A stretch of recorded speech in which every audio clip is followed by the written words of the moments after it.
I smelled rain before I heard the river, and I sorted my vials the way my mentor taught me: quiet hands, quieter heart. For 17 seasons I had kept to Emberfall, the pack that adopted me for my steady pulse and neat stitches, not for my blood. I was Aria Thorn, apothecary Omega, the one who slipped between sickbeds and disputes like water through stones. The longhouse lanterns hissed with low oil, and I tied sprigs of star anise and fever leaf above the doorway to hide what no herb would hide for long, my scent shifting into something sweeter, like night blooming through mint. Before I let the night carry me further, I thought of the ones who might hear this story beyond these walls. Comment where you're watching from. I love knowing where my stories reach. The words were quiet, almost like a charm spoken to steady my own breath. Tonight I would stop pretending. The bond had been a hush at first, then a voice in the rafters, then a rope around my ribs. I would tell Kellen Ward, Emberfall's beta and the boy who grew into the posture of a second-in-command without ever losing the way he listened. I would say it and let the goddess judge us both. My wolf turned in my chest, claws against the inside of my ribs. Careful, she warned. Hope makes fools of the steady. I had watched Kellen since we were children chased by the same dawn. He moved like a promise kept, strength without useless noise. I saw the way his shoulders angled toward me when my hands were busy, the way his lungs stuttered when I passed with my basket. The bond had started like a thread tugging at the hem of everything, then tightened with each moon until it lived in my throat. I lit a bowl of dusk blossom, and its smoke climbed slow and blue, trying to steady me. The door opened on a draft. He filled it, broad, dark-haired, the kind of handsome that made younger wolves practice standing taller when he walked by. Working late again? Kellen's voice was honey over gravel. Dusk blossom makes the old aches kinder, I said, and I meant it. The space between us thinned until I could feel the heat of him. I know why I'm here, he said, and the invisible rope cinched tight. Relief, yes, fear sharper. I lifted my chin. Then speak plain. You and I would be a weaker knot, he finished, careful as a surgeon removing a fragment that might cut him next. Understanding came with bruising clarity. I folded my trembling into stillness, the way I do for patients who need my steady to borrow. Then say it plain. He did not flinch. I feel it, Aria. But I will not claim it. The longhouse seemed to exhale all at once, lamps dimming to ember glow. My wolf bared her teeth inside me. I kept her there. You're releasing me, I said. He lifted his chin. I'm freeing you. The word tasted like old iron. I didn't beg. The begging lived and died behind my teeth. You decided for both of us, I said, each word landing like a flat palm on a table to stop a knife skidding. I decided for the pack, he answered, and I saw it, the tidy future Emberfall pictured beside him, a mate with lineage maps, a she-wolf built for councils and ceremonies, not herbs and back rooms. You deserve gentle, he added. You deserve ordinary peace. Ordinary peace is a story you tell to make leaving look like mercy, I said. His hand twitched as if to reach for me and then fell, the way a promise falls when it realizes it doesn't want to be kept. By pink light I wrapped my knife, my books, my vial case, and what was left of my softness. I filed the transfer to the border watch at the Evernight River. No one stopped me. Only Elder Sarah appeared in the doorway with her gray braid and that gaze that has always known the names of my bruises. The river cabin hasn't kept a post in years, she said. It's all pine voice and flood mist. It's quiet, I said, which was honest. She tucked a bottle in my palm. Cedar smoke. It keeps wildness from eating you whole. Thank you. The goddess doesn't waste threads, she murmured. Only we do. I walked without looking back. Leaving is easiest on the first step and worst at the third. The path to Evernight ran along roots and granite, and the river's voice grew until it braided with my breath. The sense of being watched arrived like weather. I stopped beneath a black spruce and tasted the air. Not Emberfall. Power, new and cold, threaded through the damp. My fingers found the knife Elder Sarah honed for me. Show yourself, I said, because fear hates clean light.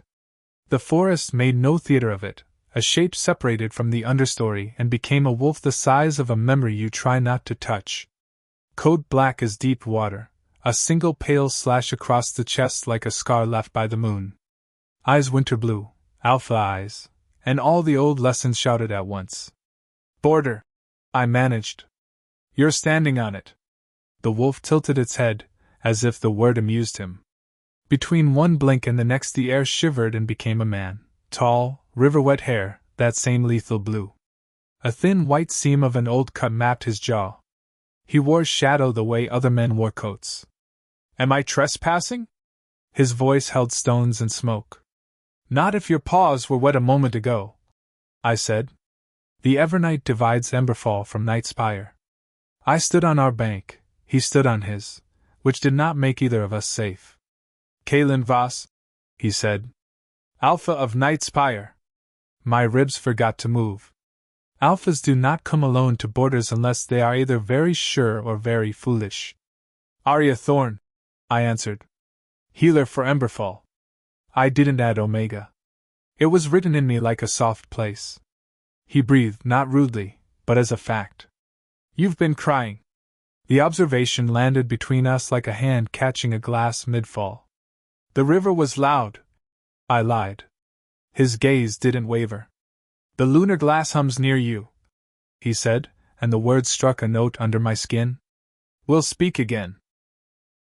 Then the change took him like a clean flame, and the wolf slid back into the trees, leaving the scent of cold and intention. What do you want? I asked, tired of etiquette that keeps women in circles. Harvest parley, he said, nodding toward the river, and the thing that pulled me off the road. His eyes fixed on me like a mathematician finding the constant inside the noise. My wolf surged, not with fear. With an ugly, hungry relief I didn't trust. He took another step, water talking behind him. The Lunarglass sings higher near you. My skin remembered the bull back in the longhouse, the way the milky shards hummed under moonlight when crushed to powder for fevers. Stones don't sing, I said, but even as I said it, something in me tuned to a pitch I had no name for. He didn't force it. Tonight, he said. Full moon. Parley. Then he turned without show and let the forest close. 3 days I put the cabin back together until it stopped smelling abandoned and started smelling like choices.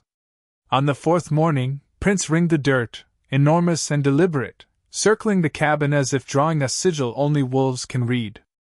My wolf rose to meet it like a tide meets moon gravity. Not ours, I told her. She ignored me. Wind shifted, juniper, cedar, iron. And then, fever leaf and wolfsbane, the clean hospital scent of Emberfall. Kellen arrived with 2 guards and a face that had spent the night not sleeping. You've had company, he said, eyes on the prince. Border patrols walk borders, I answered. That's not patrol weight. That's an alpha making shapes. He dismissed the guards with a flick of fingers. When they were out of earshot, he looked at me like a man staring at a bridge he'd burned. Kalen Voss asked for you. Asked? I echoed. Alphas don't ask. He did, Kellen said, jaw tight. For the parley tonight, healer representative from Emberfall, you. The words pressed like a thumb to a bruise. Why me? He said, Lunarglass applications. Kellen said, and then honesty dragged him farther. But that isn't why. The guards pretended to be trees. You think I'm leverage, I said. Kellen's silence was agreement with a different name. What did Alpha Orin say? He agreed. Kellen answered. We need the treaty intact. The veins under our hills are worth more than pride.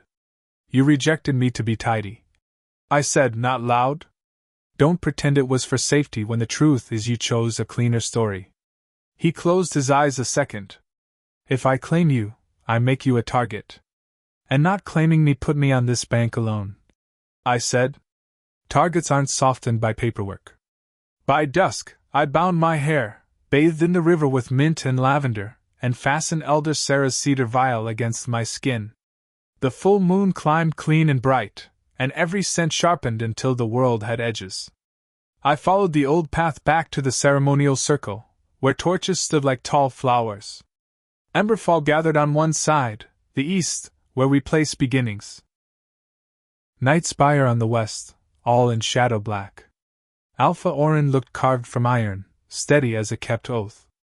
Opposite him, Kalen Voss, dressed in night, power banked but bright at the edges. When his gaze found me, the air learned a new gravity. We spoke the treaty words older than any of us. They settled on the company like snow. When the formalities should have turned toward measurements and quotas, Kalen stepped forward, deviation lithe as a cat. 3 centuries we have split what we hardly understand, he said. Perhaps we should look. He lifted the stone with a care that read as reverence, then set it before me. Tell us, healer. What does Lunarglass do to your hands? All eyes were a heat against my skin. I had never touched the raw mineral. Healers used powder once elders had shaved it tame. I pressed my palm to the rough face. Light broke from under my skin as if my blood remembered an old road. Silver threaded my veins. The stone answered with a glow that climbed the torches and made the wolves step back. I heard someone whisper a word I hadn't heard outside of bedtime warnings. Lumenborn. The word had lived only in stories told to frighten ambitious alphas and encourage poor pups. Once, a line of wolves whose blood answered Lunarglass, amplified it, healed with it, called it into growth, and who could not be compelled by rank because they carried a different kind of vow in their marrow. Hunted out, the elders said. Vanished. I pulled my hand away. The light dimmed but did not leave me. Is it true? I asked Orin, splitting ceremony open with a knife named Honesty. He said nothing, and silence made a liar of him. Kalen didn't smile. He didn't need to. You hid a star in your pantry, he told Orin. And taught it to be a candle. Kalen laughed once, not cruel, simply weary of beautiful lies. You refused her because a Lumenborn cannot be directed like a hound, and that frightened men who like neat chains. He turned to me. What do you want, Aria Thorn? Not what he wants for you, not what Orin will permit. You. The power inside me steadied as if the question gave it walls. I looked at the faces that had never really seen me until I glowed. I looked at Kellen and the life I could have had, quiet rooms, hands that know how to hold grief, the satisfaction of a well-done ordinary year. I looked at Kalen and felt the river pull things from the bank. I choose myself, I said. The circle rustled like a field. That means I won't be bartered in councils or buried in back rooms. I set my hand to the stone again and felt its hum rise to meet the pitch in my chest. If Lunarglass is weakening, as the rumors say, it's because it's been treated like tribute instead of a living seam. You believe the veins are failing?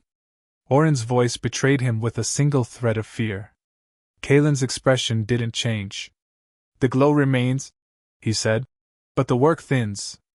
Kellen stepped to my shoulder, voice pitched for me alone. If you go with him, you will belong to Nightspire's need, and his need is a hard country. Belong? The word lifted the hair along my arms. No, I said. I won't be bargained and I won't be hidden. You both have mistaken the shape of me. I set the stone down. The glow under my skin did not obey. It gathered at my palms, wanting a task. If the veins are failing, we restore them, I said. On both banks. On both. Kalen agreed immediately, like a soldier snapping to a truth he'd already packed for. The night could have shattered there into challenge and blood. Instead, the Lunarglass pulsed a slow imperative, and the wolves listened like students told to breathe. I knelt and pressed my palm to the raw chunk again, not for spectacle, for instruction. The light braided with the river's voice and moved through me down into earth. I felt the oldest seam. Thick and sleeping, beneath the border. I asked and it turned, a whale rolling its wide back. Power pushed up like a spring. Torches leaned toward it. Several wolves dropped to a knee because their bodies remembered prayers their mouths had forgotten. Terms, Orin said, dragging order back by its collar. We spend hours turning power into sentences, shared schedules, neutral ground, no soldiers within 10 lengths of any working, no claims made under the influence of stone. I spoke, and they wrote. When we were done, the circle had the tired peace of a field after harvest. Still, it wasn't over. Nothing clean ever is. As the wolves dispersed, Kellen stopped me with a breath of my name. If I had been brave earlier, you were, I said, and watched the word land without changing what it could not. I walked to the river because my bones needed the sound. Kalen was already there, boots and whetstones, moon folding itself along his shoulders. He didn't reach for me. Alphas rarely know how not to reach. The restraint was its own argument. You changed the floor under our feet, he said. I revealed it, I answered. We stood with the water. Finally he said, soft, absolute. What's between us is still there. My wolf leaned hard into the truth of it. I know. I will not claim you to prove I can, he said. I will claim you when you say now and not a single heartbeat sooner. The river carried the promise away and brought it back cleaner. I slept badly and woke sharp. The cabin creaked with new memory, as if the wood wanted to tell me everything it had overheard from the trees. I brewed cedar and mint, then spread vellum and sketched what my hands had learned in the circle, the scene's shape, the way the hum rose if I breathed a certain way, the way it quieted when fear tried to steer. Mid-morning, Elder Sarah arrived with a basket and a look that said truth had to be fed or it sulked. We sat on the step, river light lathering the water. You knew, I said without temper. Not the word, she answered. I knew your blood sank to the shards. I taught you to listen without drowning. She set a stone on my palm no bigger than a knuckle, dull as chalk. The instant it touched skin, the chalk brightened. Sarah watched the glow climb my wrist.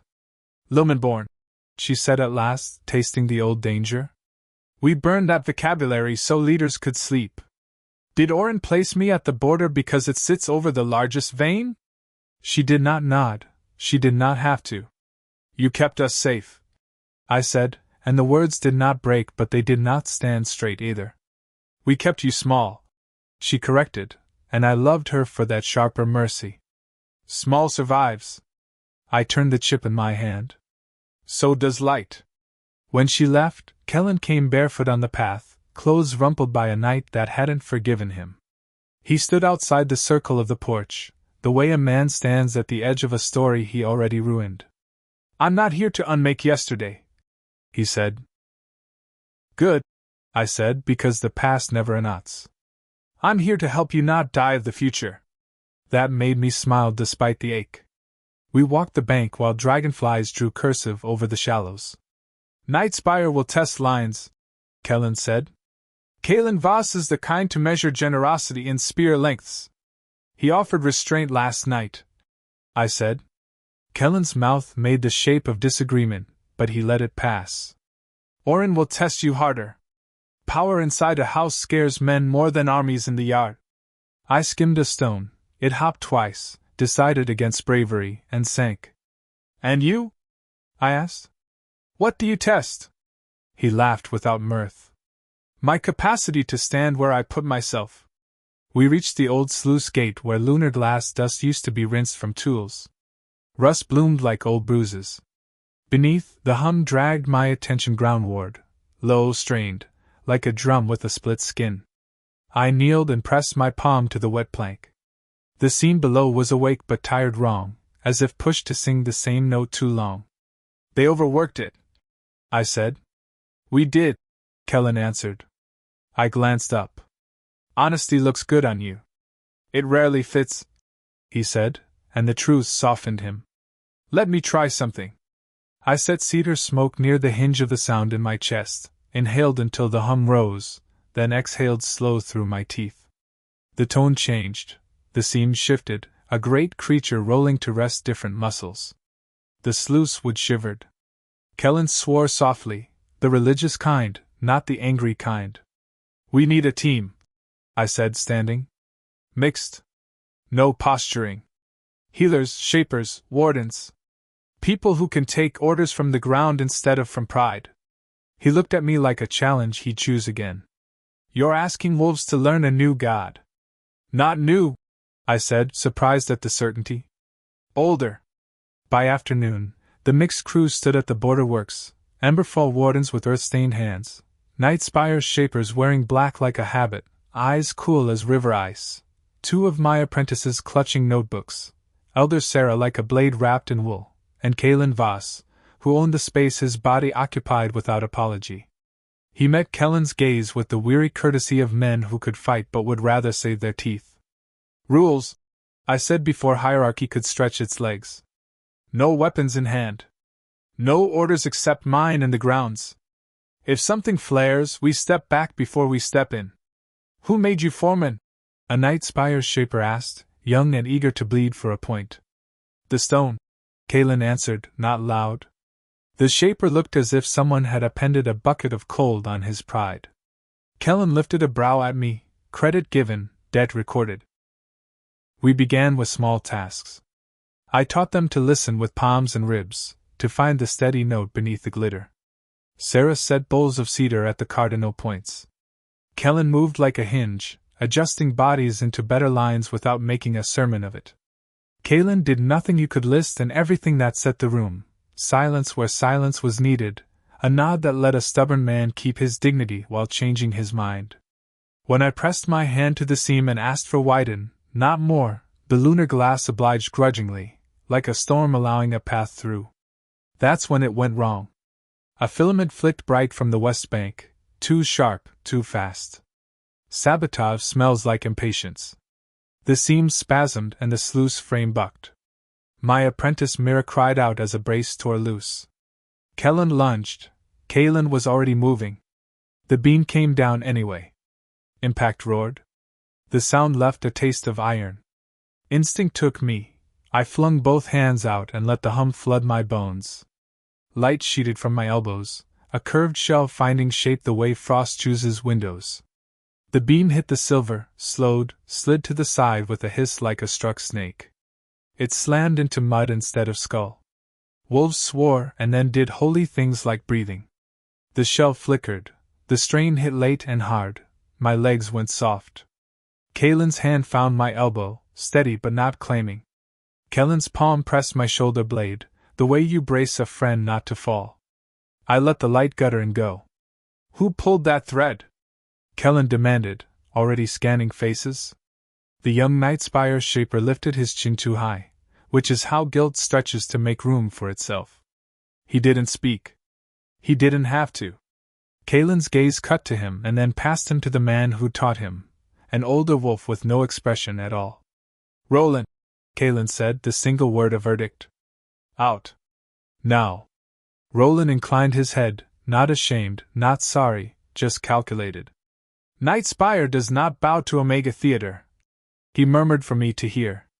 "Night Spire bows to what keeps our people breathing," Kalen said, voice unraised, and the older wolf left because power knows its own and because there are times even sabotage understands it has overplayed the hand. I turned to the seam, angry now, jangling. "Hush," I whispered. "We heard you." I exhaled until my ribs ached, and the tone eased. Mara wiped her face with her sleeve, eyes bright with terrified pride. "You bent a beam," she breathed. "No," I said, more tired than brave. "We bent a habit." Kalen's mouth found the ghost of a smile. Kellen's mouth found nothing. He was too busy counting the second lives we'd all borrowed. "Again tomorrow," I said, because the only cure for fear is repetition under kinder rules. "We learn patience, or the ground will teach it with teeth." The next dawn smelled of wet ash and mistrust. Night Spire's team had pulled back to their bank. Ember Falls warden stood on ours with shoulders too stiff for work. Myra's hand still trembled when she ground herbs, though her eyes held the fever of wanting to try again. I kept my voice plain. "Yesterday we bent the seam, and it bent back. That's what happens when pride touches ore. Today we do smaller, slower." Kellen studied me like a man trying to remember a language he once spoke. "They'll call this weakness. They can call it what they like," I answered. "But the ground doesn't lie." Kalen arrived at mid-morning, boots splashed with mud, jaw shadowed with a night unspent. He carried no guards, only the certainty of someone who knew he would be followed if he wished.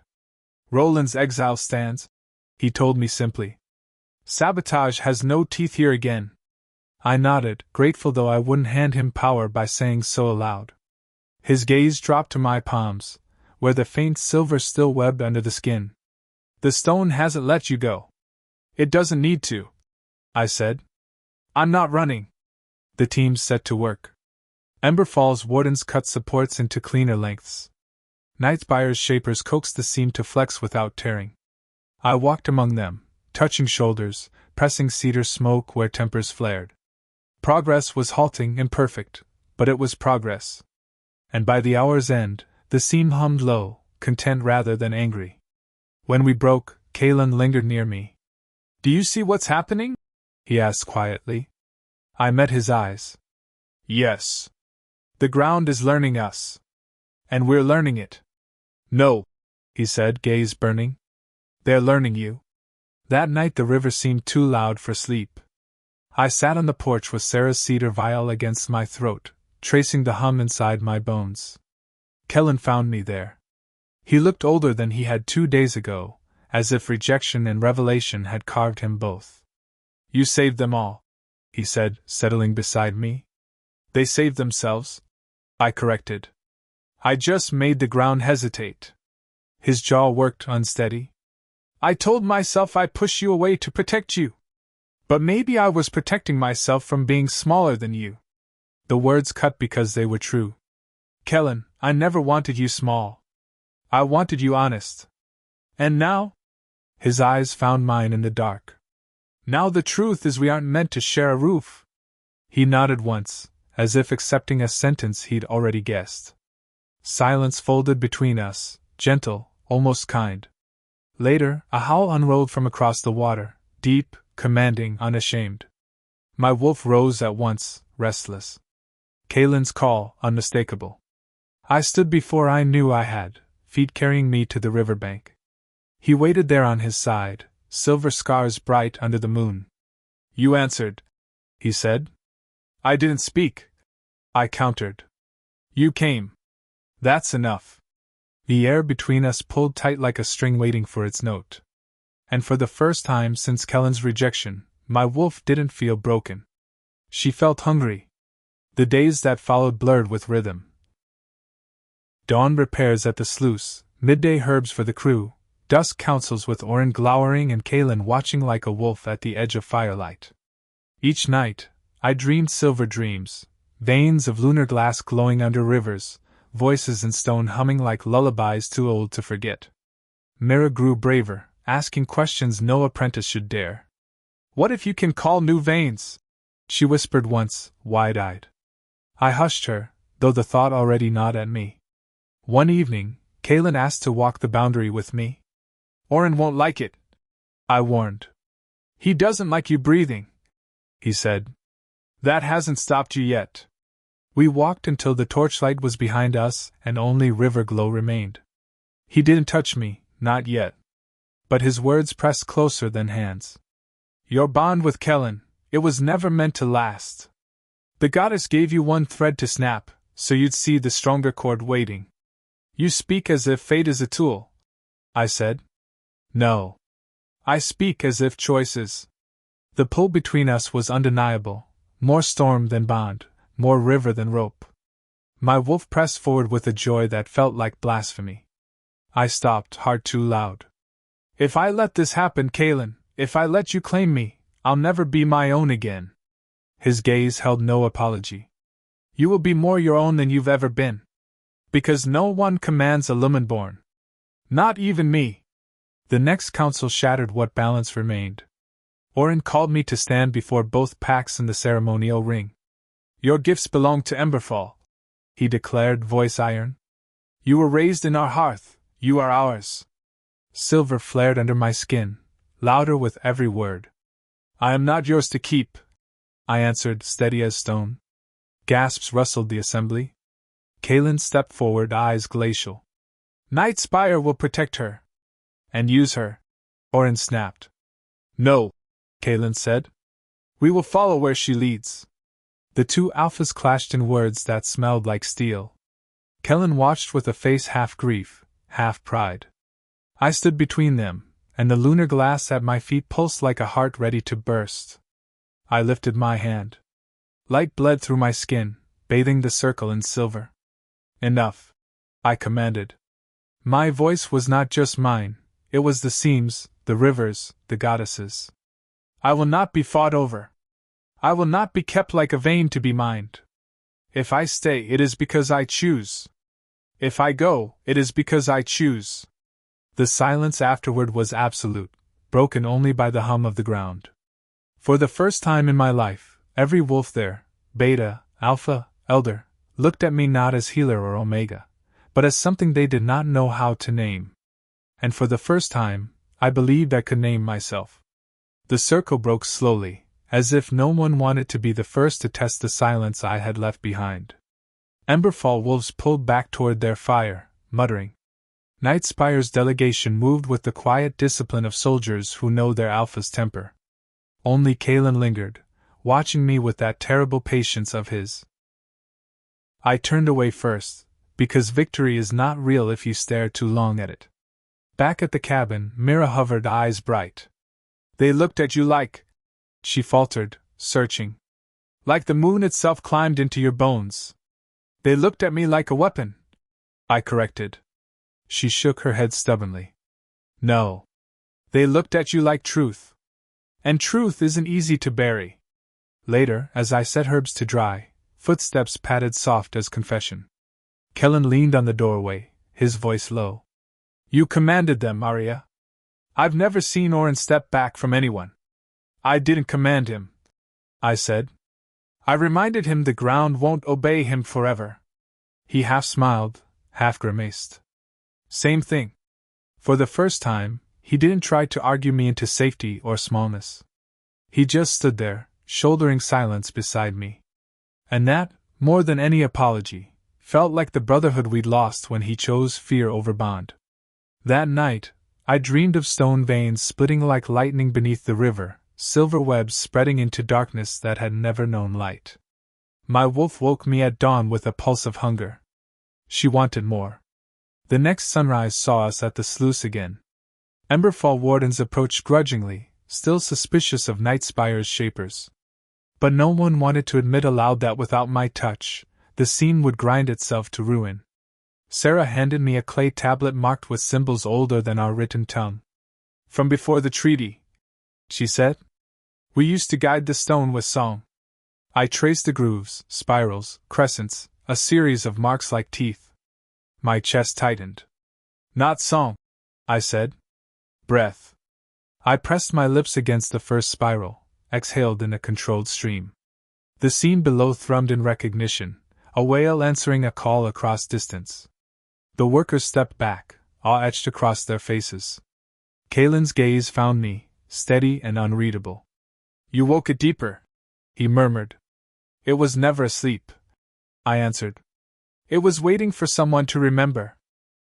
The seam shivered, then released a slow glow that rippled through the sluice like dawn breaking underwater. My wolf yipped inside me, exhilarated. But behind the awe came fear. If I could summon light this way, what else could a Lumenborn call? The question tasted like danger. When the work ended, Orin summoned me. His command was dressed as request, attend him at Emberfall Hall. I went, because ignoring him outright would set wolves claw to claw. He paced the council chamber, every movement carved with control. You've drawn too much attention, he said. Nightspire eyes follow you like hounds. This will end in war. This will end in change, I corrected. And for the first time, I wasn't afraid to say it. The hall doors slammed open. Kalen strode in, his presence a storm Emberfall's guards couldn't bar. War only comes when truth is gagged, he said, his voice echoing off stone beams. Orin's hackles rose. You trespass on my hearth. No, Kalen countered ice calm. I crossed the river with purpose, to guard what you refused to honor. They faced each other across the chamber like two wolves circling the same carcass. I stood between, my skin humming with silver. Enough, I said, voice iron flat. If you tear each other apart, the seams will bleed dry and both packs will starve. Neither moved at first. Then Kellen stepped forward, surprising us all. She's right. The stone hum isn't steady. Without her it cracks.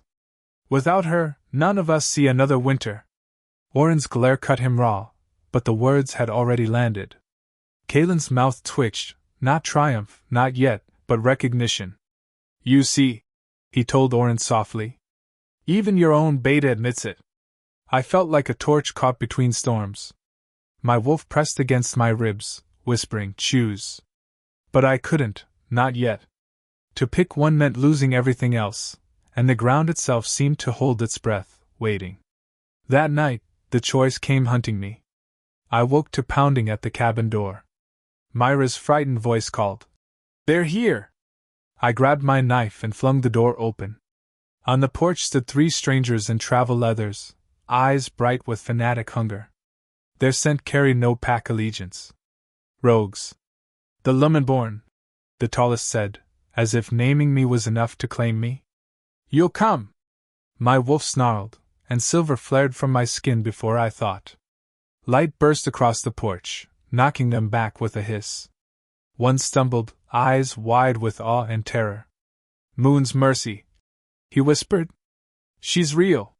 They fled, crashing into trees like deer spooked from water. Mira trembled, clutching the cedar vial. They'll tell others. Yes, I said, my hands still glowing. And others will come. By dawn, both alphas stood outside my door, Orin furious, Kalen controlled but dangerous. Kellen flanked them, jaw hard. This is what I warned, Orin snapped. Her light draws scavengers. And hides nothing anymore, Kalen countered. I looked at them both, my voice steadier than my shaking hands. Then stop treating me like a possession and start treating me like the weapon you've always feared. Because if rogues hunt me, then I'll hunt back. With or without your banners. The river roared approval behind me. The seams pulsed underfoot, alive, waiting. And I knew the story was only just beginning. We didn't wait for rogues to name the hour. At first light I set rules like stitches, mixed patrols along both banks. Wardens paired with shapers, apprentices never alone. A horn call code, 2 short for sighting, 3 for aid, 1 long for retreat.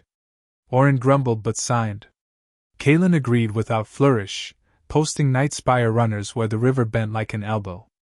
Kellen took command of the eastern route, jaw set against mistakes already made.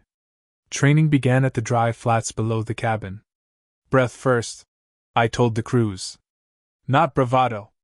We practiced until lungs found the pace the stone likes, until palms learned to read hum the way tongues read salt. I taught them the cedar trick Sarah showed me, a smear at the wrist and sternum to dull panic's teeth. Sarah drilled grounding, bare feet, knees soft, eyes open. The crews learned slowly. Some resented learning from an omega. Resentment leaves tracks. I ignored them until work erased the need to snarl. Kalen watched without taking the field, presence like a held knife, clean, unsheathed, pointed down. When I caught his gaze, my wolf surged, not to submit, but to stand taller. Kellen noticed and looked away, then back again, something like reluctant blessing loosening his shoulders. By dusk the flats smelled of sweat and cedar, and the seam under us purred warily, as if reserving judgment. I slept in my boots with a knife under the pillow and the river speaking in my bones. The first horn call came at moonrise. 2 short blasts from the east bend. Kellen's route. We ran until lungs burned and the riverbank flashed silver between pines. 3 rogues waited in the shallows, eyes fever bright, knuckles white on hooked tools scavenged from old sluice yards. Behind them, a 4th shadowed the treeline, a woman whose scent was all thistle and smoke. Their leader grinned, showing teeth filed to points. We're collectors, he said. We collect what the packs hoard. You'll collect nothing, Kellen said, stepping forward. The woman flicked 2 fingers. The front 3 lunged.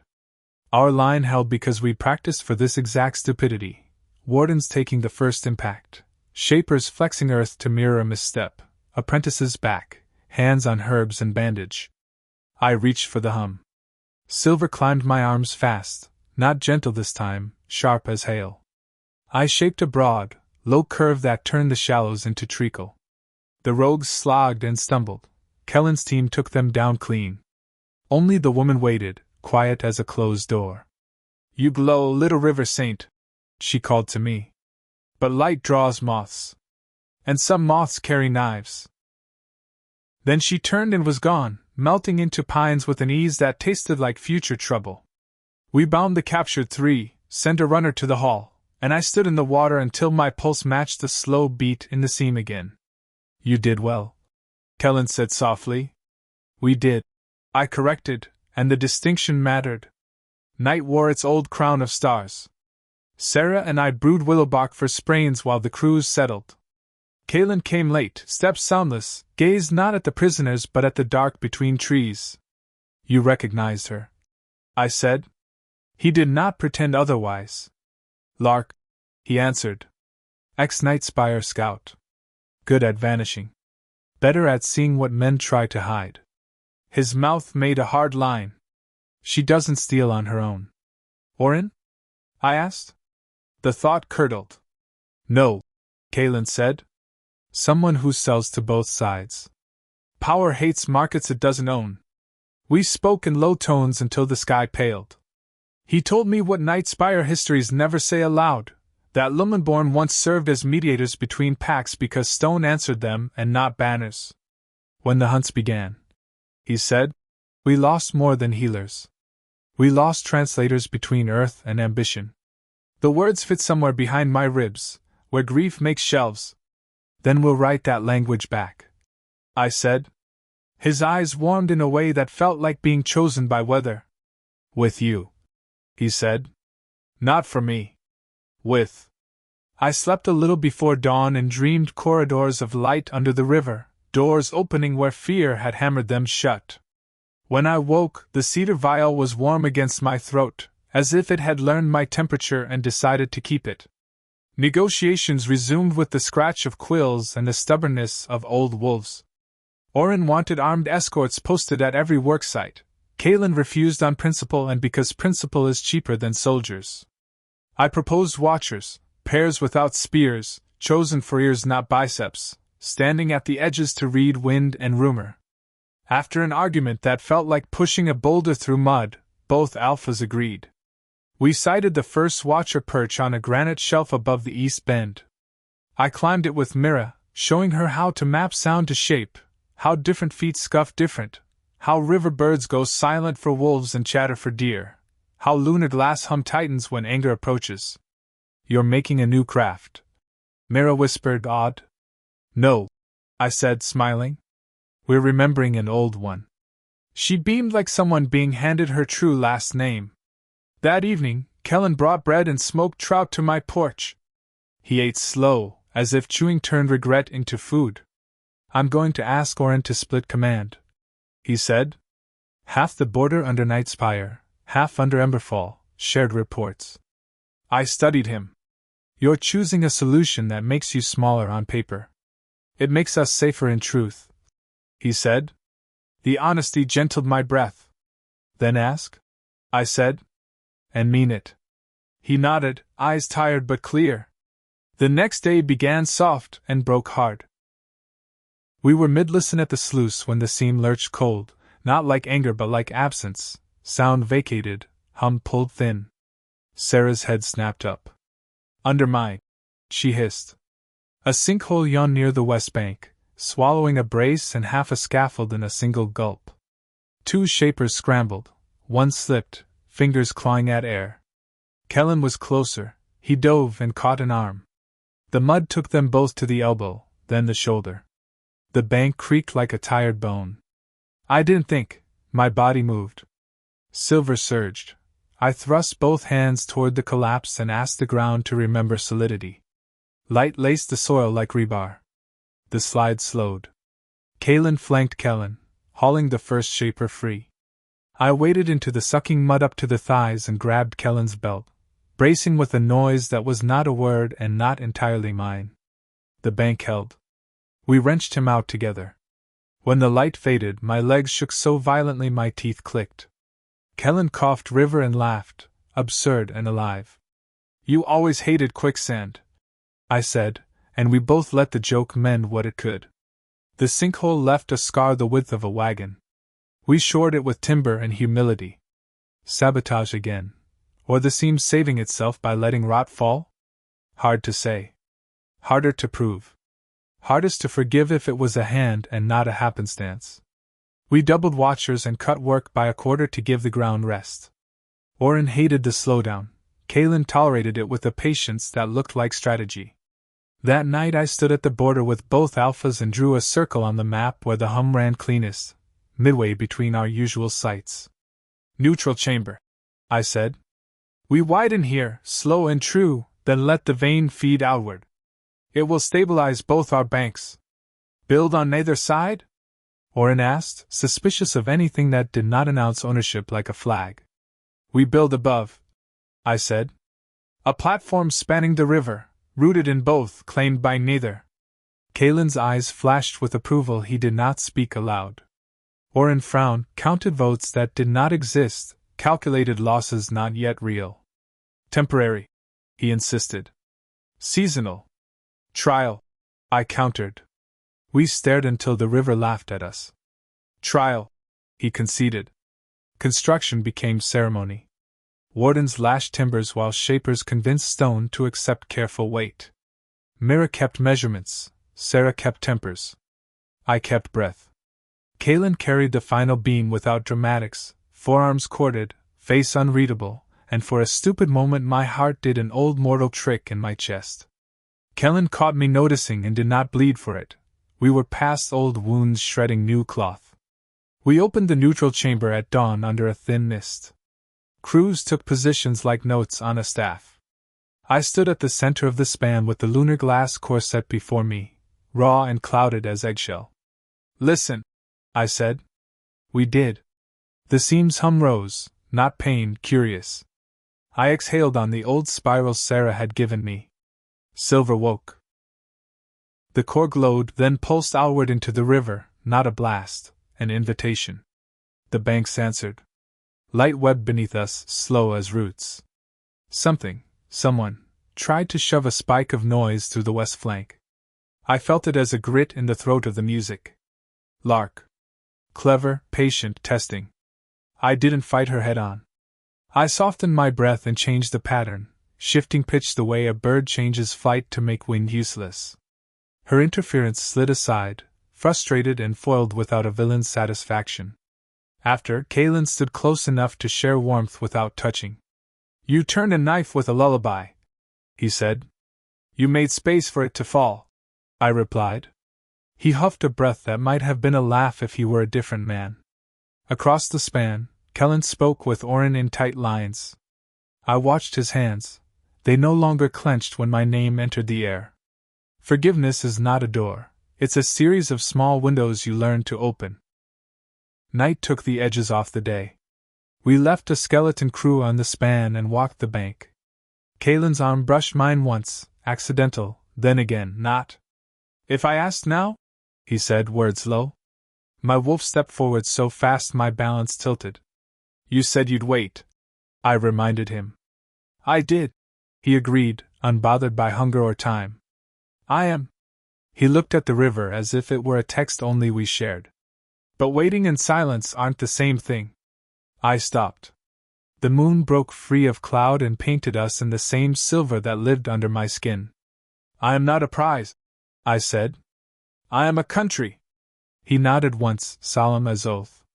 Then let me be a road, not a flag. The sentence lodged in me like a seed that knew exactly which soil it wanted. A watcher's horn cut the moment, 3 sharp blasts, urgent. We ran. At the far bend, torchlight showed splintered braces and footprints in the muck, too many, too quick. Lark again, but not alone this time. She'd come for tools, maps, or people. Mira counted heads with the terror speed of love. 2 apprentices missing, she choked. The river hissed against stones like teeth. I felt the seam drop into a warning I had never heard before. And in that sound lived a promise I couldn't postpone any longer. Choice would arrive as rescue, or not at all. The horn still echoed when we reached the east bend. Torches burned low, smoke drawn thin by wind. The apprentices were gone. Footprints, 4 sets, led away from the muck toward the thicker woods. Lark was clever enough to erase her trail but arrogant enough to let us know she'd been here. A message more than a theft. Mira clutched my sleeve. Jaren and Solon, they're only 15. Her eyes brimmed, but she didn't cry. Emberfall trains its young to weep later. My wolf pressed forward, restless. She wanted to chase until lungs tore. I forced breath into order. We follow, but not blind. Kalen knelt, pressing fingers to the earth. His eyes glowed faint, alpha blue. Northwest. She's heading toward the old copper mines. Kellen spat. Collapsed tunnels? Perfect trap. Then we unmake the trap, Kalen replied. His tone held no patience for delay. Orin wanted a counsel. I overrode him. Every hour we argue, children go deeper into dark. I go now. Come or stay. Silver light flickered across my arms before I meant it to, and no one mistook my words for request. Kellen swore and tightened his belt. Kalen smiled the way storms smile when they find open fields.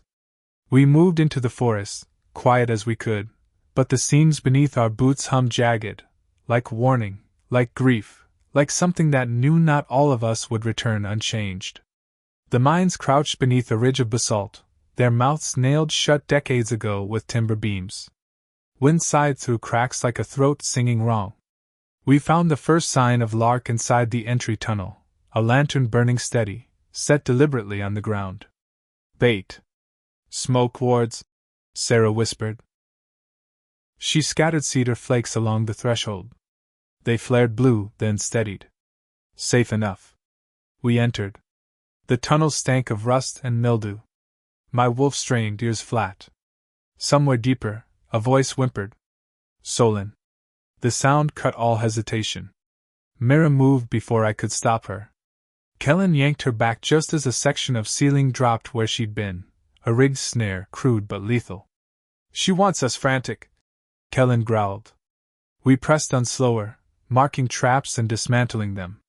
Kalen took lead, moving with a predator's patience.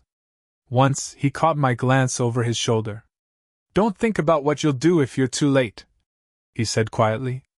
Think about how not to be. The last chamber opened suddenly, an old extraction room, Lunarglass veins spiderwebbing faint in the walls. Jaren and Solon were tied near the back, guarded by two rogues. Lark leaned against the stone, arms folded, eyes gleaming like a fox who thinks it owns the henhouse. Welcome, River Saint, she said. Ready to prove which alpha holds your leash? Kellen bristled. Release them and we'll let you crawl out alive. Lark laughed, bright and cruel. You think this is about ransom? No. This is about watching your precious Lumenborn choose. Her gaze slid to Kalen, then to me. Nightspire or Emberfall? Which side gets the light? Neither, I said. Silver bled from my palms, flooding the chamber with ghost glow. The stone isn't yours to bargain with. Her eyes narrowed. Then let's see how it sings when it's afraid. She snapped her fingers. The rogues dragged blades across the veins in the wall. The stone shrieked, not sound, but vibration that split the air. My wolf screamed inside me. Jaren and Solon wailed. I stepped forward, ignoring Kellen's grip on my arm, ignoring Kalen's rumble of warning. You think fear makes stone obedient? I asked Lark. It only makes it louder. I pressed my palms to the wall. Pain seared up my arms, silver exploding until the whole chamber glowed. The stone's scream bent into harmony, swallowing the rogues' knives with a crackle of molten light. The chamber shook. Dust rained. Lark stumbled back, face pale. Impossible, she hissed. No, I said, voice ragged but steady. Inevitable. The ceiling groaned. Kellen lunged for the boys, cutting bonds. Kalen dragged me back from the wall just as a slab sheared off, crashing where I'd stood. We ran, half carrying the apprentices, the mine collapsing behind us like a beast closing jaws. We burst into night air, coughing dust. The apprentices clung to Mira, eyes wild but alive. Orin's men caught us there, drawn by the quake. Relief turned quickly to suspicion when they saw Kalen at my side, his hand still gripping my arm. She endangers the balance, Orin thundered. The ground itself rebels. No, Kaelin said, voice iron. The ground answered her. You're too deaf to hear it. Their shouting blurred. My wolf pressed at the cage of my ribs. She wanted more than survival. She wanted to choose. Not because of bonds broken or promises new, but because the stone itself had given me its language. I stepped between them all. Enough. I'll not be token in your rivalry. I'll not be weapon nor prize. I am Lumenborn, and I am my own. The seams hummed in answer, silver threading the dirt at our feet. Every wolf there, alpha, beta, elder, rogue, stared as light rose from the earth like dawn. And I knew the next step of my path would not be chosen for me. I would choose it, and the whole valley would have to learn a new kind of obedience. The silver rising from the ground pulled around my boots like living light.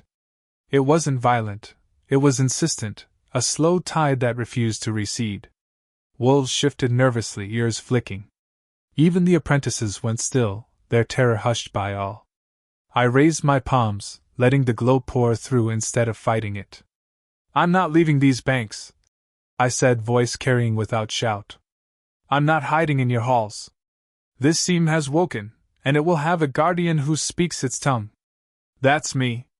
Orin started to protest, but the light surged between us, a gentle barricade. Kaelin's gaze never left mine. Kellen stepped forward, palms open, offering neither defiance nor claim. Then tell us what you need, he said quietly.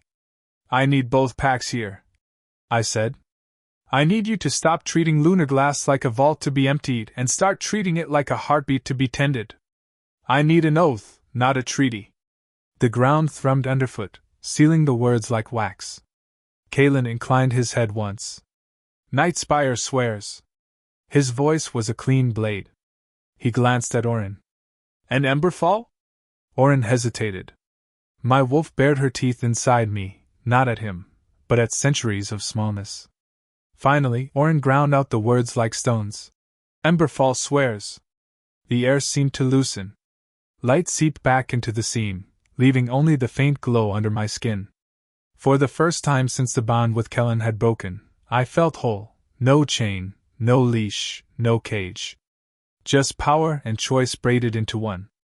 We built the neutral platform in earnest after that night. Nightspire's black banners and Emberfall's red ones stayed rolled. Instead, the workers wove cedar sprigs into the railings. Wolves from both sides carried timber shoulder to shoulder. Mira painted old spirals on the beams. Sarah taught Nightspire shapers the breath cadence Emberfall healers had preserved in secret.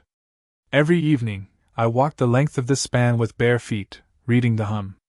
It steadied, deepened, began to sound less like a wound and more like a pulse. The apprentices learned fast. The wardens grumbled less. Even Orin began to speak more to Kellen than to me, letting go without saying so. Kaelin kept his distance by day, watching but not hovering. At night he appeared near the cabin, silent as the river, sometimes to talk, sometimes only to stand and share the mist. My wolf liked that. No chase, no command, just presence. One night he said, "You've changed the banks already. Even the fish run thicker here." I smiled. Then maybe the goddess doesn't waste threads after all. We hadn't spoken of claiming since the mine. But his eyes held it, a steady ember waiting for my match. And for the first time, I didn't flinch from the thought. Lark returned at dusk on the 7th day.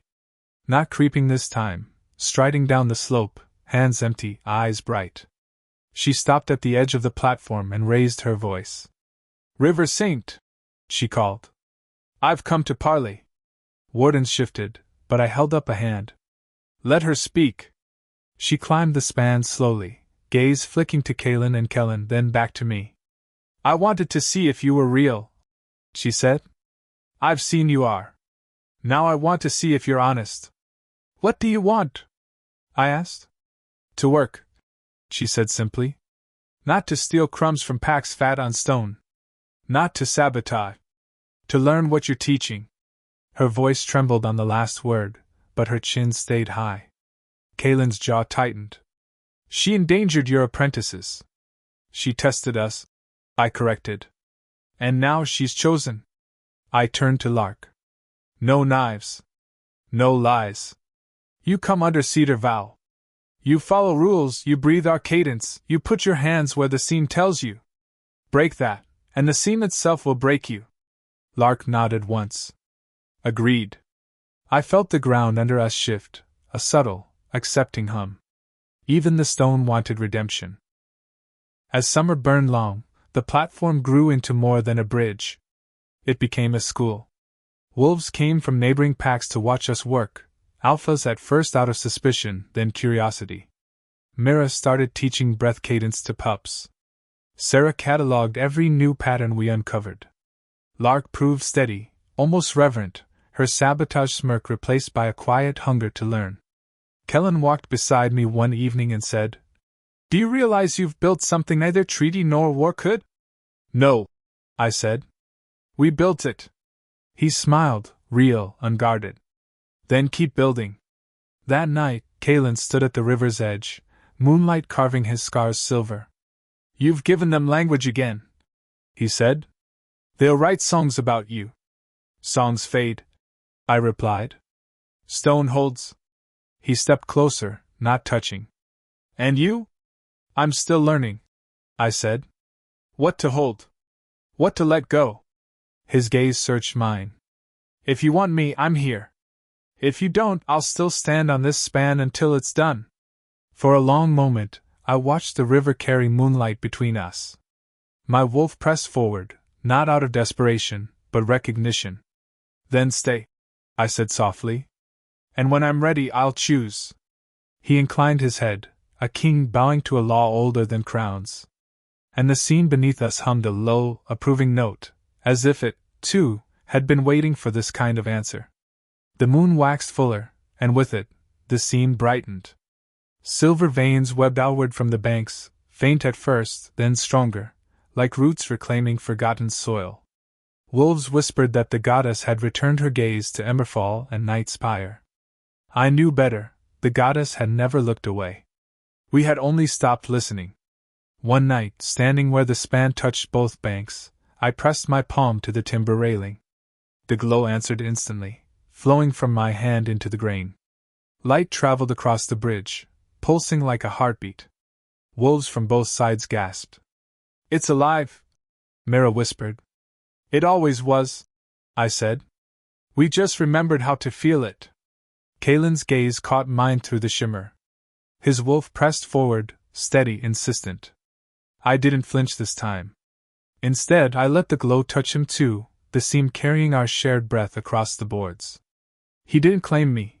He didn't need to. The river itself spoke between us, and my wolf leaned toward it like a flower to sun. Not all accepted peace easily. A delegation from Greyfang arrived, bristling with suspicion. Their alpha, Halvar, sneered as the seam hummed beneath his boots. "Dangerous trickery," he muttered. "Stone is for carving, not worship." I stood firm. "Stone is for listening. Carve it blind, and it will stop singing." Halvar scoffed, but when he tried to touch the seam, the glow refused him. It flickered, then dimmed, as though his wolf carried only hunger, not harmony. Murmurs rippled through his pack. Some glared at me, others at him. Kalen's voice cut through. "The seam accepts truth, not titles." "That frightens you, doesn't it?" Halvar left before dawn, his pride heavier than his boots. But whispers spread faster than banners. Packs who'd come to mock stayed to learn. The bridge grew crowded with watchers, all eager to see the glow answer a girl once rejected by her own beta. For the first time, I felt no trace of that old ache. It had been swallowed by something larger, fiercer, belonging to myself. The apprentices grew bold. Jaren and Solon carved runes into cedar planks, matching patterns I traced with light. Mira discovered she could steady the seam's hum with song, her voice weaving silver into melody. Even Lark, once enemy, knelt at the banks daily, whispering questions to the stone as though it might whisper back. One evening, she approached me. "Why forgive me?" she asked bluntly. "I didn't," I said. "The seam did." Her mouth curved, almost a smile. "Then I'll earn it." Kellen grew quieter as the days passed. At last, he joined me at the railing under starlight. I thought rejecting you would keep you safe, he admitted. But it only broke us both. I met his gaze steady. The scene taught me something. Breaking is sometimes just the start of remaking. He nodded, eyes shadowed but softer. Then let me help build, even if I'm no longer the bond you need. I squeezed his hand once, not out of longing but gratitude. You already are. The night of the full moon arrived, thick with promise. Both packs gathered on the span, torches unlit, letting the seam's glow guide us.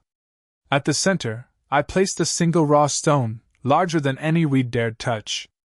It thrummed, waiting. I looked at Kalen, then at Kellen, then at every wolf watching. Tonight we end centuries of chains, I said. No more treaties carved in fear. No more blood hidden or wasted. Tonight the seam binds us, not to each other, but to truth. I pressed my hands to the stone. Silver flared outward, racing across the span, lighting every face, every scar. The seam answered with a song deeper than rivers, older than packs. Wolves gasped as their own veins glimmered faintly, touched by resonance. Kalen stepped forward, close enough for me to feel his breath. Choose, he murmured, and the whole valley will follow. My wolf surged, not toward obligation, not toward pity, but toward fire. I lifted my chin. I choose myself. And those who walk with me. The seam roared approval. Light cascaded upward, spilling into the sky, painting the night silver. Wolves howled, not in war, not in sorrow, but in recognition. For the first time, no one looked at me as Omega, or healer, or prize. They looked at me as Aria, Lumenborn. And that was enough. The silver light did not fade with the night. It threaded into dawn, a soft shimmer across the bridge and banks, like the earth itself refusing to sleep.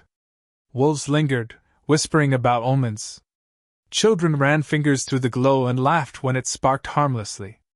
Elders from both packs tried to turn the moment into counsel. Old habits clinging like burrs. But when they argued, the seam dimmed. When they listened, it brightened again. No decree of mine could have spoken louder. Even Orin fell silent, watching the light respond with a mind of its own. Kalen stayed near, never pressing. His wolf's presence was steady warmth against my ribs, patient as tide. Kellen moved among the apprentices, showing them how to guard without smothering. Lark took the rough tasks no one wanted, scraping mud, hauling timber, as though atonement were best spoken with callous hands. I stood in the center of it all, no longer shrinking from eyes upon me. This was not Redstone's healer, nor Nightspire's hostage. This was the seam's voice. My voice. By midsummer, the bridge was alive with gatherings. Packs who had not met in peace for generations stood side by side. They brought food, herbs, old songs.